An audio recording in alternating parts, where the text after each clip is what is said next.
بسم اللہ الرحمن الرحیم۔ السلام علیکم۔ ٹیپو سلطان شہید نے اپنے اکثر خوابوں کا ریکارڈ رکھا ہوا تھا اور اس کے لیے باقاعدہ ایک رجسٹر بنایا۔ اسے جب بھی کوئی خواب آتا اور وہ اس خواب کی صداقت پر یقین رکھتا تو صبح اٹھ کر پہلا کام یہ کرتا کہ اس خواب کو ایک رجسٹر میں درج کرتا اور اس کے ساتھ ہی اس کی تعبیر بھی لکھ دیتا۔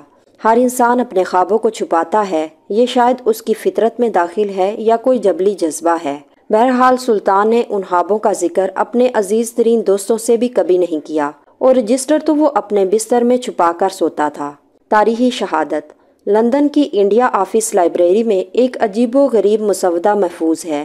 اس مسودے میں سلطان ٹیپو کے اپنے ہاتھ سے لکھے ہوئے وہ خواب درج ہیں جن کا عرصہ تقریباً 15 سال بنتا ہے۔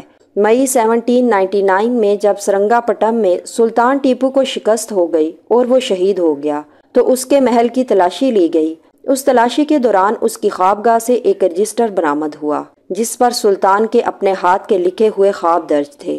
ایک شخص حبیب اللہ سلطان کا خاص منشی تھا، اس سے سلطان کی کوئی تحریر پوشیدہ نہ تھی، لیکن جب یہ رجسٹر تلاشی لینے والی ٹیم کے سربراہ کرنل پیٹرک کے ہاتھ لگا اور اس نے حبیب اللہ کو دکھایا تو اس نے اس بات کی تصدیق کر دی کہ یہ تحریر واقعی سلطان کی ہے۔ ایک خواب جو ٹیپو سلطان نے اس وقت دیکھا جب 1786 میں بیک وقت انہیں مرہٹوں اور نظام دکن سے مقابلہ درپیش تھا۔ روز محشر کا نقشہ نظر کے سامنے ہے، چاروں طرف نفسا نفسی کا عالم ہے۔ اسی عالم اضطراب و التہاب میں یکایک ایک نہایت خوبصورت، وجیح اور روشن آنکھوں والے بزرگ سلطان کا ہاتھ تھام لیتے ہیں اور پوچھتے ہیں، جانتے ہو میں کون ہوں؟ سلطان لا علمی کا اظہار کرتے ہیں تو وہ بزرگ فرماتے ہیں کہ میں علی کرم اللہ وجہ کریم ہوں۔ جوہر آئینہ تجلیات صلی اللہ علیہ وآلہ وسلم نے فرمایا کہ میں تمہارے بغیر جنت میں قدم نہیں رکھوں گا، میں تمہارا انتظار کروں گا اور تمہیں ساتھ لے کر جنت میں جاؤں گا۔ خواب بیان کر کے سلطان نے لکھا کہ جب میں جاگا تو خوشی سے میرا تمام جسم کانپ رہا تھا۔ اللہ تعالیٰ قادر مطلق ہے اور رسول اللہ صلی اللہ علیہ وآلہ وسلم شافع روز جزا ہیں۔ ایک بار نواب آف بہاولپور لندن میں عام شہریوں کی طرح مارکیٹ گئے۔ آپ کو اس وقت کی مشہور گاڑی رولز رائس کے شو روم پر کھڑی رولز رائس گاڑی پسند آ گئی۔ اندر گئے اور سیلز مین سے قیمت معلوم کی تو سیلز مین نے انہیں ایک عام ایشیائی شہری سمجھ کر ان کی خاصی بے عزتی کی۔